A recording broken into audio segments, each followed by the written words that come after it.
If you're not listening to the Smoke World podcast, you're wasting your time, you mortal.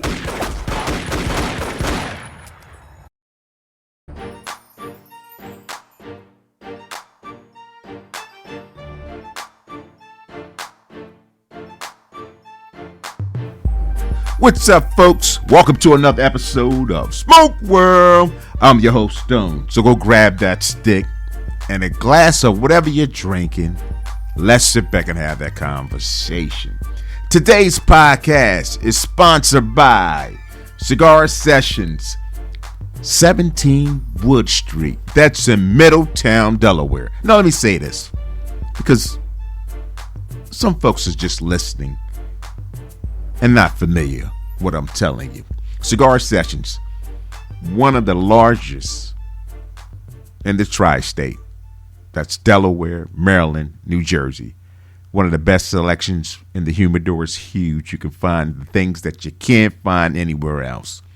And if you're listening, you're saying, Stone, I don't live near no fucking Delaware. Guess what? We've got you covered, buddy. StatelineCigar.com. Go to that website. Say it again. What? StatelineCigar.com. Go to that website and you'll be able to find and get all the stuff that we're talking about. We're smoking. I don't want you to get jealous. I want you to have a good smoke too. Okay? StatelineCigars.com. Go check that website out. And this will get you what you need. Okay? All right, folks, let's start the show. So today is more so a educational podcast. What do I mean? You're going to be listening to a video I came across on YouTube by Velvet Living, and it's on YouTube. Again, this credit goes to them. I wanted to share this because I know you guys and girls are busy. You don't have time to do a lot of this research. You're busy. Life is busy. So I did it for you.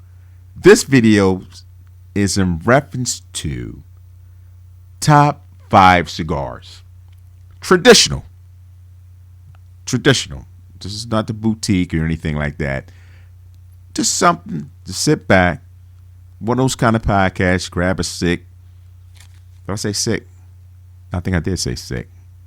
Oh, okay. I don't want you to get it sick. I want you to grab a stick. Okay. Right. Fine. Be like that. Anyway, sit back, relax, listen up. Again, Velvet Living on YouTube is where I got the audio from. So just so you know, this is not my voice. Relax. Check you out on the other side. 5. Arturo Fuente. In 2012, the world-famous Arturo Fuente Company celebrated a century of hard work and devotion to family traditions. 100 years of successful cigar business. When Arturo Fuente founded the company in 1912, he never dreamed that his passion for cigars would lead to one of the most famous brands in cigar history. From the beginning, the magic of Fuente cigars has been in their quality. Born in 1887 in Cuba, Arturo Fuente had moved to Florida to fulfill the American dream. He started a business making cigars in his home with his wife Cristina and sons Carlos and Arturo Oscar Fuente. Fuente organized his own cigar company at the age of 24 in 1912. In 10 years of existence, the company has achieved a stable position in the market, with a staff of 500 employees by 1922. Those cigars were among the most expensive on the market, thanks to the quality of craft and excellent Cuban tobacco, which Arturo Fuente personally went to Cuba to buy. In the 50s, Carlos Fuente took the development of his father's company seriously. Having entered the market with several bold decisions, such as selling on credit and expanding distribution to New York, Carlos succeeded in the company's rapid development. In 1962, introducing sanctions against Cuban goods in the United States caused significant changes in the cigar industry. But before the ban was introduced, Carlos Fuente managed to grab a 3-year supply of tobacco in Cuba, so he had time to think about what to do with production. In 1966, Arturo Fuente's first non-Cuban tobacco-filled cigar was made. At the time, Carlos was experimenting with growing tobacco in Puerto Rico, Mexico, Honduras, and Nicaragua. Initial attempts to open a factory in the Dominican Republic failed, and Carlos bought out the existing factories in Nicaragua and Honduras, which already, in 1973, were producing over 18,000 Arturo Fuente cigars daily. But these factories did not last long. In 1978, an armed uprising began in Nicaragua, destroying everything in its path. The factory burned down, and Carlos Fuente and his family had to flee Nicaragua to save their lives. The first cigars produced by Arturo Fuente in the Dominican Republic were the famous Hemingway cigars, called Illusion by customers, as their taste and aroma brought back the not-yet-forgotten times of Cuban cigars. That was the third birth of the Arturo Fuente Company. 4 generations later, the Fuente family still owns the company, now based in the Dominican Republic. The passion for making excellent cigars does not leave the Fuente family. Passing on the traditions and culture of the family to children, the company will continue to bring absolute pleasure to more than one generation of cigar connoisseurs. 4. Romeo y Julieta. Romeo and Julieta is one of the most famous cigars in the world.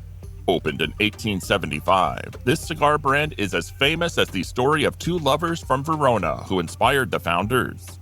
2 Spaniards, Inocencio Alvarez and Jose Garcia, opened a small cigar factory at 87 San Rafael Street in Havana. According to some archival sources, the rights to the brand were registered in 1863 in the name of Alvarez. This small factory became popular immediately. Founders extensively monitored the entire production process. Since the factory's opening, they have paid the highest wages, thus luring the best skaters in Havana. Smokers appreciated the difference between Romeo Juliet cigars and other brands. The brand quickly conquered the market, but real fame came in 1903 after its acquisition by Don Jose Fernandez Rodriguez, or rather Don Pepin as his friends called him. The famous English Prime Minister Sir Winston Churchill adored cigars of this particular brand. In honor of him, the company launched Churchill cigars in the new Julieta size. Now, cigars of this size are top-rated and produced by many other brands. The brand has preserved the original recipe for a tobacco blend made from the best leaves of plantations in the Vuelta Abajo area. An extensive range of these cigars have moderate to high strength, good light draw, and even burn exceptionally, giving a rich, distinctive, refined aroma and seductive, meaningful taste. 3. Davidoff.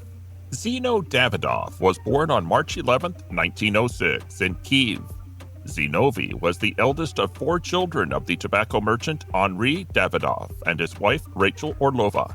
Fleeing political unrest, they emigrated to Switzerland in 1911 for a better life, settled in Geneva, and opened their tobacco shop in 1912. After graduating from school in 1924, Zino went to Latin America to get better acquainted with the production of tobacco products and related trade. He visited Argentina, Brazil, and Cuba, where he spent 2 years, worked on tobacco plantations, and got first acquainted with Cuban cigars. Returning to Switzerland in 1930, Zino took over the management of the parents' business. What started as a humble store grew into a hugely successful business during and after World War II. Switzerland escaped much of the chaos and devastation that ravaged other European countries and became a haven for many wealthy tobacco smokers. A particular success for Zino was the launch of the Hoyo de Monterrey Chateau line of premium Cuban cigars, created for Zurich-based cigar distributor A. Dur Company in the 40s. Zino is also credited with inventing the first desktop cigar humidor, a special cigar storage box that maintains the same humidity and temperature as when cigars are produced in Havana. Davidoff is also known for writing several books on proper cigar smoking and Cuban cigar brands, which have been quite popular since 1970. Zino sold his small but extremely successful tobacco shop in Geneva, the Max Dedender Company, to the first European importer of Cuban cigars, for about $1 million, which was a considerable price at that time. He remained the representative of the brand Davidoff until the end of his life. In the 1990s, to maintain his good name, Davidoff completely removed Cuban cigars from the assortment, closed the plant in Cuba, and all production moved to the Dominican Republic, where it is located now. Over time, cigars, cigarettes, and tobacco began to be released under the Davidoff brand. Today, you can also find Davidoff perfume, cognac, glasses, accessories, and even clothes. The high quality and stylish, sophisticated design unite all of these luxurious items. 2. Monte Cristo. Monte Cristo is well known to all fans of quality tobacco. However, only some know how these authentic Cuban cigars got their name. There are two legends. The first one is more romantic and elegant. According to it, the name of the cigar brand comes from the famous novel by Alexander Dumas, The Count of Monte Cristo. This novel was read aloud by specially hired workers at the factory founded by Alonso Mendez, the future owner of the Monte Cristo trademark. While listening to the novel, cigar rollers were imbued with the spirit of that era, and magnificent cigars came out of their fingers. Pure art! As a gratitude to the novel, Alonso Mendez called the new cigars Monte Cristo. The second legend is less romantic. Alonso Mendez, an American-born entrepreneur who arrived in Cuba in the early 1930s, adored the mountain air and holidays in the mountains. In Spanish, the word mountain translates as monta, hence the first part of the brand name. The second part, Cristo, owes its origin to the taste preferences of Alonso and his wife. Their favorite wine was Lacrima Christi, or Tears of Christ. They enjoyed it together in the mountains, and that's how cigars got the name Monte Cristo. Due to the competent marketing policy pursued by the company's founder, Monte Cristo cigars quickly reached first place in sales and still held the leading position in the cigar world. As in the early days of the brand's creation, Monte Cristo cigars are exceptionally hand-rolled, boasting refined, rich flavor and deep aroma. Using a predominantly dark wrapper sheet, Monte Cristo achieves a variety of flavors that are revealed gradually, giving you genuine pleasure from smoking such a cigar. Today, Monte Cristo cigars successfully compete with new brands and brands with a long history. Before Cohiba cigars appeared on the market, Monte Cristo was considered the most popular brand in Cuba and worldwide. The key to the brand's success was the consistently high quality of the product and the marketing genius of Alonso Mendez. Even before moving to Cuba, Alonso owned a tobacco plantation in Florida and his cigar factory, albeit small. 1. Cohiba. Exceptionally, the finest tobacco varieties grown on the best plantations in the province of Pinar del Rio, Vuelta Abajo, are used to create Cuban Cohiba cigars. The thinnest sheets of the Corojo tobacco become a cover for fine Cohiba cigars. Among other things, the cigar filling goes through the third fermentation, during which the cigars get their unique and recognizable taste and luxurious aroma. The modern history of Cohiba cigars dates back to 1966, when they began to be rolled at a rolling school. 5 years later, this school became the El Laquito factory.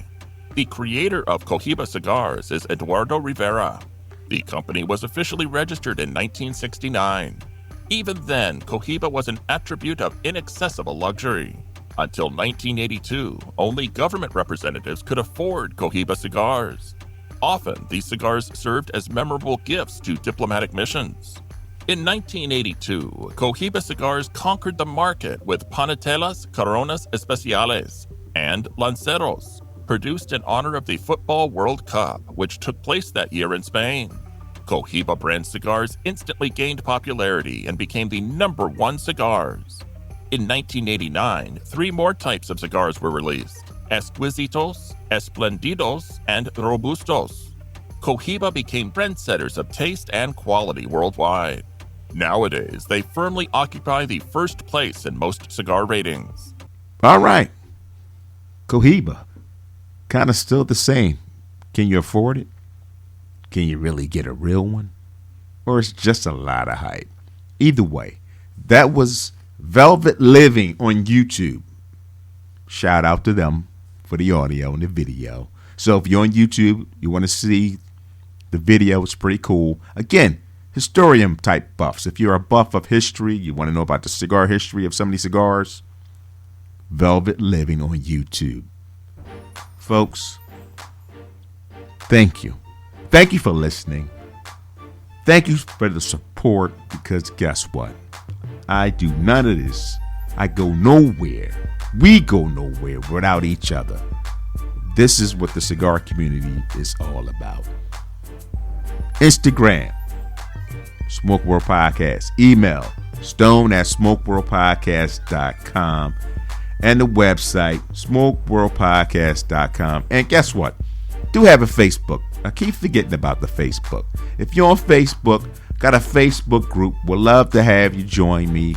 Post what you're smoking. We conversate. We have a good time. Smoke World Podcast, same name. We try to keep it across the board on Facebook. Ladies and gentlemen, boys and girls, all those lovely people who listen, thank you.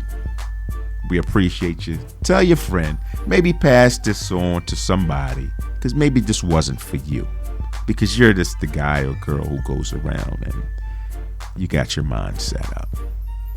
Let a friend know. Hey, this guy Stone has a podcast called Smoke World. Peace.